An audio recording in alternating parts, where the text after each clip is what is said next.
నేనేమైనా చుట్టాల ఇంట్లో అడుగు పెట్టిందని తీసుకొచ్చానా? హారతి ఇచ్చి లోపల తీసుకెళ్ళి భోజనం పెట్టడానికి మా ఆఫీస్కి తీసుకొచ్చా.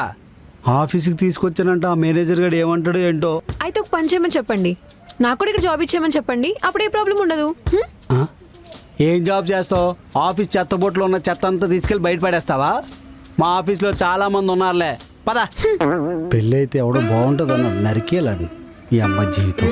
ఛ!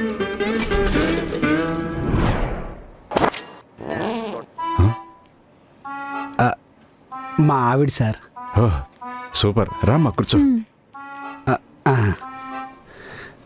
ఓ తెగ భయపడిపోయారు. చుట్టాల ఇంట్లో కూడా ఇలాగే రిసీవ్ చేసుకుంటారు. ఆఫీస్ కదా, హారతి లేదు అంతే. ఏంటమ్మా?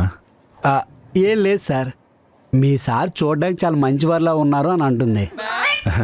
అవునవును, పెళ్ళికి పిలవలేదు కాబట్టి మీ ఆవిడని అందరికీ పరిచయం చేద్దామని తీసుకొచ్చావా? లేదు సార్, రోజు నాతో ఆఫీస్కి వచ్చి నా పక్కనే కూర్చుంటుంది. అది మీకు చెప్పడానికి వచ్చా. నీతో పాటు మీ ఆవిడ రోజు ఆఫీస్కి వచ్చి నీ పక్కన కూర్చుంటుందా? కూర్చుని ఏం చేస్తుంది?